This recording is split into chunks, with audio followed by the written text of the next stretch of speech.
Good morning students. आप सारे students को और व्यूअर्स का बहुत बहुत स्वागत है। जैसा कि मैंने अपने प्रीवियस वीडियो में बताया था, हम लोग चर्चा कर रहे थे कॉलिगेटिव प्रॉपर्टीज पे। तो जो 4 कॉलिगेटिव प्रॉपर्टीज की चर्चा करनी है उसमें हम लोग रिलेटिव लॉरिंग और वेपर प्रेशर पे चर्चा कर चुके थे। और आज का जो हमारा टॉपिक है वो बॉइलिंग पॉइंट एलिवेशन का है कि एलिवेशन ऑफ बॉइलिंग पॉइंट्स के अंदर हम लोग किन टॉपिक्स की चर्चा करेंगे। और इसका जो एक बॉइलिंग पॉइंट एलिवेशन का निकालने का जो एक्सप्रेशन है, एक मैथमेटिकल जो क्वांटिटेटिव जो एक इसका कैलकुलेशन है, उसको हम लोग कैसे निकालेंगे। देखिए, जैसे जनरली बॉइलिंग पॉइंट एलिवेशंस क्या है कि boiling point is defined as a temperature at which vapour pressure of a liquid becomes equal to the atmospheric pressure. हम लोग बोलते हैं जनरली कि जिस टेम्परेचर, वातावरण के जिस टेम्परेचर पे चीजें हमारी उबल जाती हैं उसको हम लोग बॉइलिंग पॉइंट बोलते हैं। जैसे आप देख लीजिए, हम लोग बोलते हैं कि एटमॉस्फेरिक प्रेशर पहाड़ पे कम होता है, तो पहाड़ पे जाते हैं तो पानी का बॉइलिंग पॉइंट कम जाता है, और जमीन पे यहाँ पे जहाँ प्रेशर ज्यादा रहता है वहां पे बॉइलिंग पॉइंट बढ़ जाता है। तो बॉइलिंग पॉइंट्स क्या है कि boiling point is a characteristic properties of liquid and criteria to check the purity of liquid. Obviously boiling point जो है एक क्राइटेरिया है उसकी प्योरिटी चेक करने का, क्योंकि मान लीजिए बॉइलिंग अगर वाटर्स में कुछ ज्यादा सॉल्यूट वगैरह मिला रहता है तो उस कंडीशन में जो है इसका वेपर प्रेशर रिड्यूस हो जाता है, तो इसकी बॉइलिंग पॉइंट्स बढ़ जाती है। तो ये सारी कुछ क्राइटेरियाज हैं जिससे कि सॉल्यूशन के जो प्रॉपर्टीज होते हैं वो डिटरमाइन होते हैं। It increases in the external pressure, जैसा मैंने अभी बताया, and liquid having greater intermolecular force have a high boiling point. जिनका इंटरमॉलिक्यूलर फोर्सेस ज्यादा होते हैं उनकी बॉइलिंग पॉइंट्स भी हाई होते हैं। ऑब्वियसली है कि मॉलिक्यूल एक दूसरे को इंटरमॉलिक्यूलर फोर्स के कारण काफी मजबूती से जकड़ के रखेंगे। तो ये सब कुछ कॉमन बातें हैं। तो हम लोग इसी क्रम में देखते हैं कि नेक्स्ट हमारा क्या है। यहाँ देखिए कि अब elevation of boiling point. Elevation का मतलब आपको मालूम है कि जब हम किसी चीज को एलिवेट करते हैं, मतलब ऊपर की ओर इसको हम लोग इंक्रीज करते हैं। तो it is also known that a liquid boils only when its vapour pressure become equal to the atmospheric pressure, but when non-volatile solute is added to the solvent, the vapor pressure is also lowered। इसका मतलब ये हुआ कि अगर हम लोग solution में कुछ नॉन वोलेटाइल मिक्स कर देते हैं तो वेपर प्रेशर लो हो जाता है। इसका मतलब ये हुआ कि इसको बॉयल करने के लिए हमें ज्यादा टेम्परेचर की जरूरत होगी। In order to boil the solution the temperature has to rise further so as to make its vapour pressure equal to atmospheric pressure, and unless and until it is not equal to the atmospheric pressure, solution is not going to be boiled। तो इस चीज को ध्यान रखना है। अब जरा सा इस ग्राफ को हम लोग एक देखेंगे नेक्स्ट में, और इसको समझने का कोशिश करेंगे कि elevation of boiling points basically होता क्या है। जरा सा देखिए इस ग्राफ को गौर से।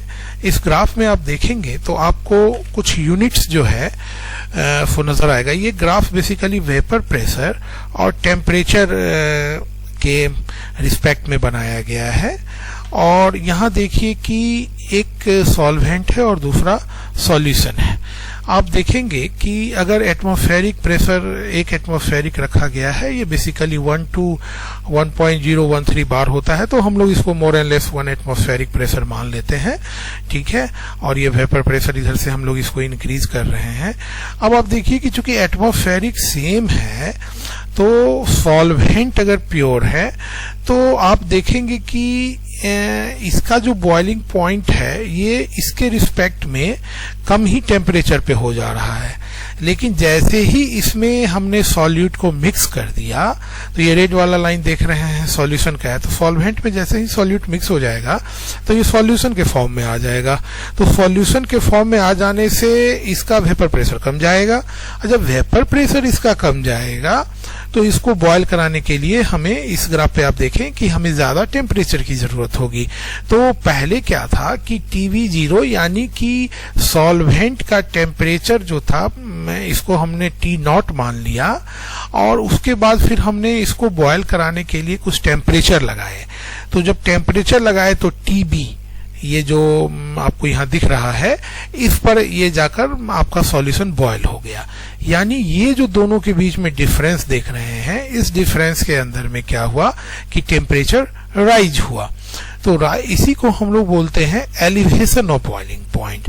Boiling point of the solvent which becomes solution after adding the solute is elevated.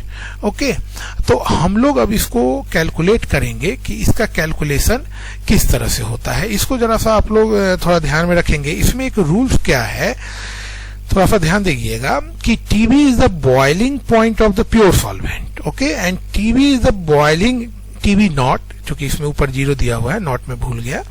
TB nought is the boiling point of pure solvent, whereas the TB is the boiling point of solution. Okay, the increase in the boiling point. अब कितना बढ़ा भाई, तो obviously है कि ये final है और ये इनिशियल है, तो फाइनल माइनस इनिशियल करेंगे, TB माइनस TB नॉट करेंगे, यानी डेल्टा, और जो चेंजेज होगा उसको हम लोग डेल्टा TB से डिनोट करेंगे। डेल्टा बेसिकली जो केमिस्ट्री में है वो चेंजेस को रेफर करता है। So don't be confuse, like a small triangle that we will see in this very video only. तो ये जो बढ़ा delta TB is equal to TB minus T nought delta B, ये बेसिकली जो है इसका elevation of the boiling point कहलाएगा। अब इसमें क्या है, एक बहुत ही, इसके बाद हम लोग देखेंगे एक सिग्निफिकेंट रूल है। देखिए जिस TB की हम लोग बात कर रहे थे, डेल्टा TB, ये वही है। तो इसमें क्या होता है कि अगर सॉल्यूशन डाइल्यूट है, थोड़ा ध्यान देंगे आप सारे बच्चे अगर सॉल्यूशन डाइल्यूट है तो इसमें कहा जाता है कि delta TB is directly proportional to the molar concentration of the solute in a solution. अब ये मोलर कंसंट्रेशन क्या हो, ये मोलरिटी हुआ। ध्यान दीजिएगा जरा सा कि उस सॉल्यूट का अमाउंट जो है 1 लीटर ऑफ द सॉल्वेंट में कितना आ रहा है।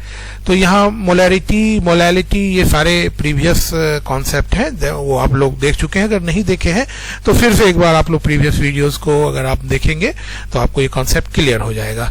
तो यहाँ पर जो रूल्स कहता है, वो रूल्स कहता है कि delta TB is directly proportional to the molar concentration of the solute in the solution. तो delta TB is directly proportional to M। अब यहाँ जब प्रोपोर्शनैलिटी हटाएं, प्रोपोर्शनल वाले साइन को हटाएंगे तो कुछ प्रोपोर्शनैलिटी कांस्टेंट देंगे। तो यहाँ पे डेल्टा, यहाँ पे प्रोपोर्शनल साइन को हटाने के बाद KB दे दिया हम लोगों ने, आपका प्रोपोर्शनैलिटी कांस्टेंट।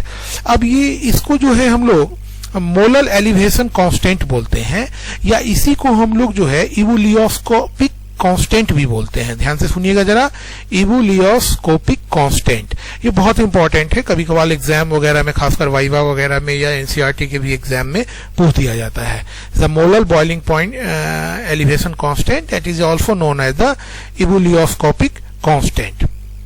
इसकी जो यूनिट होगी, जैसा कि अभी हम लोग आगे की ओर देखेंगे, बेसिकली क्या है कि KB जो है ये केल्विन kg पर मोल के हिसाब से इसका चलता है यूनिट। अब आप यहाँ पर आके देखिए जरा सा कि ये इसका कैलकुलेशन किस तरह से हुआ। सबसे पहले हम लोग अगर M की वैल्यू निकाल देते हैं और M की वैल्यू को निकाल के इस फॉर्मूले में डाल देते हैं। अब यहाँ सवाल आया कि ये आप देखेंगे M2 है, W1 है, क्या है, तो कुछ नहीं, आप प्रीवियस इस पर जाइए कि M की वैल्यूज हम लोगों ने कैसे निकाला था। M जो है यहाँ पर बेसिकली जो है आप जान रहे हैं कि ये मोलर कंसंट्रेशन है। तो अब यहाँ पर इसमें कितना सॉल्यूट है या सॉल्यूट, इसकी मोलैलिटी कितनी है, M/, जैसे आप लोग देखा होगा M/10, M/20, M/30, तो उस समय उसके निकालने का क्या फॉर्मूला था। अगर 1 लीटर में आप निकालते हैं, याद कीजिए अपने टाइट्रेशन वाले कॉन्सेप्ट को, जो 11th में भी आप लोगों ने देखा है, तो उसी टाइट्रेशन वाले कॉन्सेप्ट को हम लोग लगाते हैं। और लगाने के बाद क्या होता है कि M जो है ये M is equal to W2/M2। Okay, W2 यहाँ पर जो हो गया वो वेट ऑफ द सॉल्यूट का हो गया, और M2 जो है आपका वो उसका मोलर मास हो गया, और W1 जो कि ये क्या कहते हैं फर्स्ट जो है सॉल्यूट हुआ, और वो जो है आपको किसके कितने में टोटल सॉल्यूशन का कंसंट्रेशन है 1000 ml, यानी 1 लीटर के अंदर इसको कैलकुलेट किया जा रहा है। मोलर जो यहाँ पर आपका जो आ रहा है, देखेंगे m को आप लोगों ने जो बोला है, जैसे m को हम लोगों ने यहाँ पे लिया है मोलर मास, तो m2 हो गया। यहाँ देखेंगे मोलर कॉन्सेंट्रेशन, m जो है यहाँ पर आपका मोलर कॉन्सेंट्रेशन है, तो ये मोलर कॉन्सेंट्रेशन की जो वैल्यू होगी वो W2 by M2 divided by W1 by 1000, और ये इसका जो है कॉन्सेप्ट ठीक वैसे ही है जैसे आप लोगों ने टाइट्रेशन में m की वैल्यू निकाली थी। तो जब आप इसको फिर से रीअरेंज करेंगे प्रॉपर, तो ये आपका आ जाएगा 1000 multiplied by W2 M2 bye W1। अब मान लीजिए आपको M2 की, अगर आपको डेल्टा टीवी की वैल्यू निकालनी है, elevation in the boiling point निकालना है, तो ये आपका हो जाएगा, आप फॉर्मूला से कर सकते हैं, यहाँ पे KB multiplied by 1000 multiplied by W2 और divided by M2 by W1, M2 by W1। अब इसी तरह से अगर आप चाहें M2 निकालना, M2 जो आपका मैंने बताया कि molar mass of the solute दूसरे का, तो इसमें क्या होता है कि अगर आपको वेट दिया हुआ है और आप फॉर्मूला से देख लीजिए, अगर आपको मान लीजिए KB का यूनिट दिया हुआ है, चेंज इन इस बॉइलिंग पॉइंट का जो है एलिवेशन इन बॉइलिंग पॉइंट दिया हुआ है, और इसमें कोई एक यूनिट दिया हुआ है, तो आप दूसरे की वैल्यूज जो है आराम से निकाल सकते हैं। तो यही जो है बच्चों एलिवेशन इन बॉइलिंग पॉइंट का एक कॉन्सेप्ट हुआ। तो इस वीडियो में इतना ही, इसको थोड़ा बार बार देखिएगा, कॉन्सेप्ट क्लियर हो जाएगा, और अगर नहीं हो तो फिर डिस्क्रिप्शन बॉक्स में लिख के आप क्वेश्चन भी पूछ सकते हैं और हम भी आपको इस पे रेफरेंस देंगे। Thank you.